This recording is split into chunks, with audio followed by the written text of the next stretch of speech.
سلام دوستان، امروز درباره پیامبری بزرگی از پیامبران الهی عیسی ابن مریم صحبت خواهیم کرد. روز مریم در خلوتگاه خود بود و نزد او یک جوان زیبای جوان خوشخد و قامت پیدا شد و مریم وقتی که اون جوان رو دید ترسید، احساس خطر کرد، گفت من به خدا پناه طلب میکنم از اون که تو برای من بدی خواهی. بعد اون فرشته که به صورت انسان در آمده بود گفت من فرستاده خدا هستم، آرام باش، من آمدم تا اینکه برای تو یک کودک پاک و پاکیزه عطا کنم. مریم گفت آخه برای من چه خیلی کودک میشود در حالی که من نه زن شوهردار هستم و نه زن سبکپا هستم. اینجا بود که فرشته گفت این دیگر امر الله تعالی هست، خدای تعالی همین خیلی قضا و قدر کرده است که تو باید فرزنددار شوی. همین را گفت و فرشته دمید و از نظر مریم ناپدید شد. مریم فوراً حامله دار شد.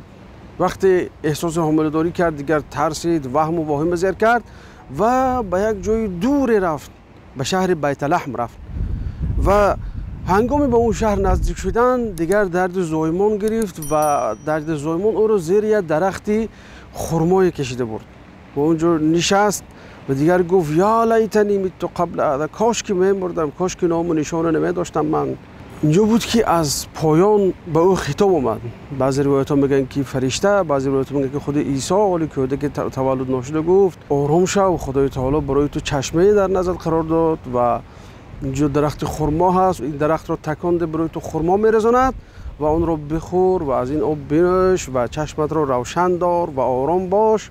بعد از آن مریم تولد کرد و کودک رو دیگر واهمش گرفت. کی باور میکند که بی پدر کودک تولد شده است؟ کی باور میکند که به نزدیک شدن مرد این کودک به دنیا آمده است؟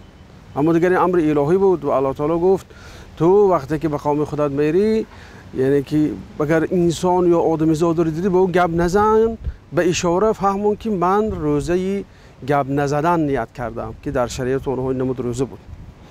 وقتی که آورد مردم گفتن یا مریم و ای مریم این از کجا هست؟ تو از کجا این طفل یافتی؟ تو آخه دختری گنده نبودی، دختری سبکپا نبودی، پدر و مادرت هم آدمای دوپ درست، انسانای خوب، انسانای به تعلیم به تربیت در عائله نیک تولد شدی.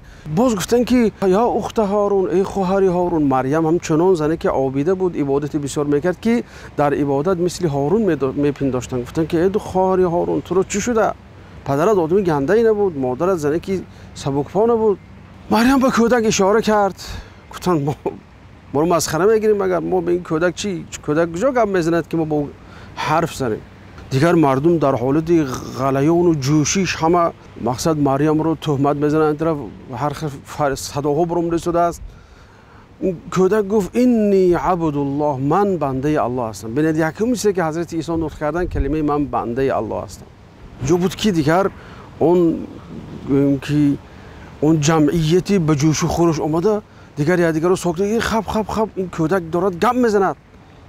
بعد گفت انی عبدالله آتانی الکتاب، مرا کتاب داد، مرا پیامبر قرار داد، مرا رحمت و مهربانی خود قرار داد و مرا انسان مهربان و خوش معامله به مادرم قرار داد، مرا انسانی جبار و بدبخت قرار نداد. و وقتی که این معجزه می شود دیگر مردم کمتر از جوش و خروش پای می‌فورند، لیکن بر یک تودی دیگر نسبت مریم گمان بد داشتن، او رو به زنا متهم میکردن، نوازل بعضی دیگرش به یوسفی دوریدگر او رو تهمت میکردن. خلاصه به همین منوال عیسی علیه السلام تولد شد و بزرگ شد در بین قومش. تقریبا در سن 30 سالگی حضرت عیسی به پیامبری رسیدند و 3 سال در بین بنی اسرائیل زندگی کردند و مردم برای الله تعالی دعوت میکردند و رسولا الی بنی اسرائیل، یعنی پیامبر به بنی اسرائیل. حضرت عیسی میگن که من پرنده رو از گل میسازم و برای او روح میدمم و با اذن الله تعالی او پرنده حقیقی بشد و میپرد میرود و او بری اول اکمه و الابرص و احیی الموتى باذن الله. انسانی کورا، انسانی پیسه به یک لمس کردن رسیدن اون کسلی بیماریش دور بکنم و مرده رو به اذن الله تعالی زنده میکنم و انبئکم بما تاکلون و ما تدخرون فی بیوتکم.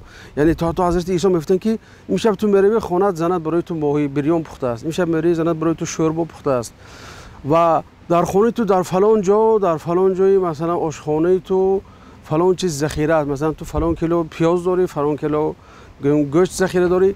هر چی که انسان ها در خونهشون ذخیره داشتن حضرت عیسی علیه السلام خبر میدادن و از همه معجزه بزرگشون این زنده کردن مرده ها بود که همه این به اذن الله تعالی میشد.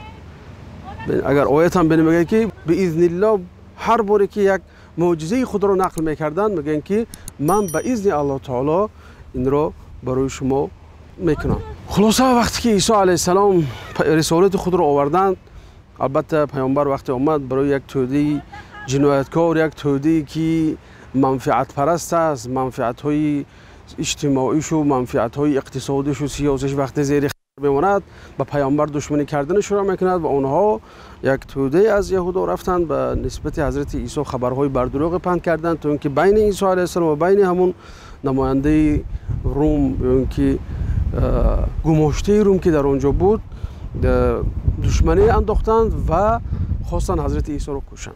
وقتی کشتن هم روایت آمده است که هم یهودا یکی از شاگردان حضرت عیسی آنها رو فروخت برای چند تنگه طلا شده. وقتی که دشمن ها نزدیک شدند و لشکرهای همون رومی آمد، الله تعالی به فرشته فرمان داد حضرت عیسی را از اون خانه بیرون کشید. اما پیش از اون که حضرت عیسی بیرون کشته شوند آمده است که برای به شاگردان خودشون خطاب نمود، گفتند که کسی از شما به صورت من می‌دراید به کشته می شود با همراه من در جنت می شود. و یکی از شاگردان به این کار راضی شد و بنابراین الله تعالی گفت که و ما قتلوه و ما صلبوه ولکن شبه لهم، نه عیسی رو صلب کردند نه عیسی رو کشتند بلکه به آنها شبه انداخته شد. آنها در گویم که شبه افتادند که کشتند یا نکشتند خودشون. و ولکن شبه لهم یعنی که اون شاگرد به صورت عیسی علیه السلام در آورده شد و آنها اون شاگرد قپیدند، اون شاگرد چارمخ کردند و اون رو کشتند و عیسی در عقب باشد به نزد الله تعالی برداشته شد. اما اون شخصی که چارمخ شد و صلب شد این همون گویم که شاگرد بود. به روایت دیگر همون شاگردی که عیسی علیه السلام رو فروخت، همون شاگردی که این دسیسه رو تشکیل کرده بود، میگن که وقتی که در اومد عیسی علیه السلام علیه به آسمان پریده رفته بودند و این شاگرد به صورت عیسی در آورده شد و همین شخصی که گویم که همین جنایت خبرکشی رو صادر کرد و بالا اینقدر جوان و مصیبت آورد، همون شخص خودش به شبه عیسی علیه السلام در اومد و دشمنا اومدن و قبلا گفت من عیسی نیستم، من یهوذا هستم. دیگر کسی باور نمیکرد، بردن و او را چارمخ کردن. و این یهوذا یک عاری هست برای جمعیت و برای عالمیات و بعض ملت ها حاضر انسان خبرکش را به همین کلمه یهوذا گویم که عیب میکنن. خلاصه به همین شکل عیسی علیه السلام برداشتن و این است گویم که فیصله عقیده بین مسلمان ها و نصرانی ها. اونها میگن که عیسی صلب شد، چارمخ شد و کشته شد. ما میگیم که عیسی کشته نشده است علیه السلام، بلکه عیسی علیه السلام به آسمان برداشته شده است. خیلی الله تعالی میگه بر رفعه الله الیه، بلکه الله تعالی به سوی خودش برداشت و پیش از قیامت می آید همچون پیرو از پیروان محمد صلی الله علیه وسلم، چون که همچون پیامبر دیگر رسالت او ادا کرده شد و رسالت او به انتها رسیده است. بنابراین در بعضی علما در تفسیر اینی متوفیک و رافعک الی میگن که متوفیک به معنای آن است که دیگر از تو لباس پیامبری نزع می شود، لباس پیامبری کشیده گرفته می شود و تو وقت بار دوم به زمین میفرایی همچون پیروی محمد صلی الله علیه وسلم میفرایی. و دلیلش هم این است که در حدیثایی که علامت قیامت رو گم میزند اونجا میگن که وقت عیسی علیه السلام میفرایند و در مسجد دمشق به نماز جماعت حاضر میشوند، امام یکی از که امام از امتای پیامبر میشد و حضرت عیسی حاضر نمیشوند که امامتی کنند، بلکه مأمومیت و اقتدا کردن با اون را ترجیح میدهند.